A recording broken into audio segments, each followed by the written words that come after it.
നമ്മുടെ മുമ്പിൽ നിന്നുകൊണ്ട് നമ്മൾ നേട്ടങ്ങൾ കൊയ്തു. ചിലരൊക്കെ പറയാറുണ്ട്, ഇന്ത്യൻ കേരള മുസ്ലിങ്ങളുടെ വളർച്ചയുടെ നിദാനം ലീഗല്ല, അത് ഇവിടുത്തെ മതസംഘടനകളുടെ പങ്കാളിത്തമാണ്. ഞങ്ങളത് ചോദ്യം ചെയ്യുന്നില്ല, നിരാകരിക്കുന്നില്ല. പക്ഷെ കൂട്ടി വായിക്കപ്പെടേണ്ട ചിലതുണ്ട്. മതപണ്ഡിതന്മാർ ജനിച്ചത് കേരളത്തിന്റെ മണ്ണിൽ മാത്രമല്ലല്ലോ. നമുക്കറിയാം, ദക്ഷിണേന്ത്യയുടെ മണ്ണിൽ ആരാണ് അഹമ്മദ് സർഹിന്ദ്, അൽ മുജദ്ദിദ് അൽ ഫുസാനി, അശ്ശൈഖ് റബ്ബാനി, അൽ ഖുതുബ് സമദാനി എന്നൊക്കെ പറയുന്ന അഹമ്മദ് സർഹിന്ദ് ജനിച്ച ഉത്തരേന്ത്യയുടെ മണ്ണിൽ എന്തേ സർഹിന്ദിന് ശേഷം മുസ്ലിം സമുദായത്തിന് നവോത്ഥാനമില്ലാതെ പോയത്? ആരാണ് ഷാ വലിയുല്ലാഹ് ദഹ്ലവി? ലോകം ശ്രദ്ധിക്കുന്ന ഏറ്റവും വലിയ ഹദീസ് പണ്ഡിതനാണല്ലോ.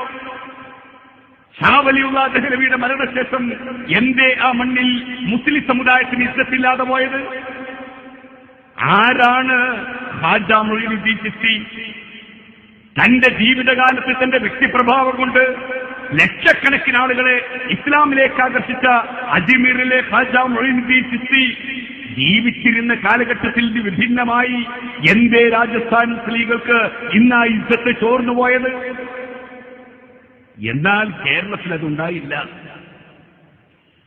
മാലിക് മരി ദീനാർ തൊട്ട് പൊന്നാനിയിൽ മഖ്ദൂം തങ്ങൾ തൊട്ട് വെളിയങ്കോട്ട് ഉമർ ഖാലി മുതൽ പമ്പുറം തങ്ങൾ വരെ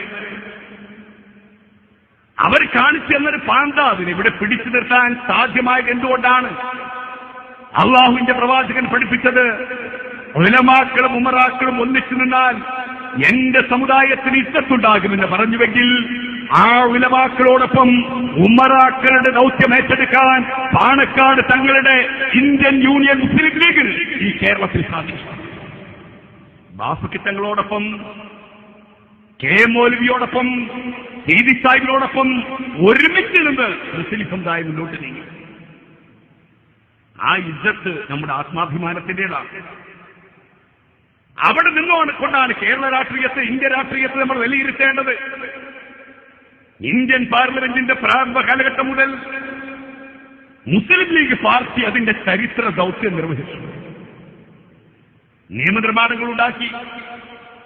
എം ബരാത്ത് വാല സാഹിബ് ഏതെങ്കിലും ഒരു ദിവസം ഇന്ത്യൻ പാർലമെന്റിന്റെ ലേബറിയുടെ കോണിൽ ഒരു ഫേന പിടിച്ച് കുനിഞ്ഞിരിക്കുന്നുവെങ്കിൽ നിങ്ങൾ ഓർക്കണം, ഇന്നൊരു പുതിയ നിയമം പിറവിയെടുക്കാൻ പോവുകയാണ് എന്ന് അദ്ദേഹത്തെ കുറിച്ച് പറഞ്ഞത് അദ്ദേഹത്തിന്റെ സമകാലീനരായ പ്രഗത്ഭരായ ഇന്ത്യൻ പാർലമെന്റ് അംഗങ്ങളാണ്. നിയമനിർമ്മാണത്തിലൂടെ ലോകത്തിന് മാതൃക സൃഷ്ടിച്ചു. ആ നിയമം നിർമ്മിക്കാൻ ഭൂരിപക്ഷത്തിന്റെ പിൻബലം വേണ്ട എന്ന് പലതവണ തെളിയിച്ചു. സ്പെഷ്യൽ മാരേജ് ആക്ട് ഇന്ത്യൻ പാർലമെന്റിൽ വന്നപ്പോ ഡി പോക്കർ സാഹിബ് എന്ന കുറിയ മനുഷ്യൻ നിയമം പാസ്സാക്കിയെടുക്കാൻ പോകുന്ന ഘട്ടത്തിൽ എഴുന്നേറ്റ് നോ, പറ്റില്ല, എന്റെ ഇവിടുത്തെ മുസ്ലിം സമുദായത്തിന്റെ രക്തത്തിൽ ചവിട്ടിയല്ലാതെ പ്രിയപ്പെട്ട പണ്ഡിറ്റ്ജി അങ്ങേക്കിത് പാസ്സാക്കിയെടുക്കാൻ കഴിയില്ലെന്ന് പറഞ്ഞപ്പോ പോക്കറിന്റെ ശബ്ദം മാനിച്ചുകൊണ്ട് ഞാനത് മാറ്റിവെക്കുന്നു എന്ന് പണ്ഡിറ്റ് പറഞ്ഞു. അത് കഴിഞ്ഞ് നിങ്ങൾക്കറിയാം, ഇന്ന് മുസ്ലിം പെൺകുട്ടിയുടെ ജീവനാംശവുമായി ബന്ധപ്പെട്ട വിഷയം.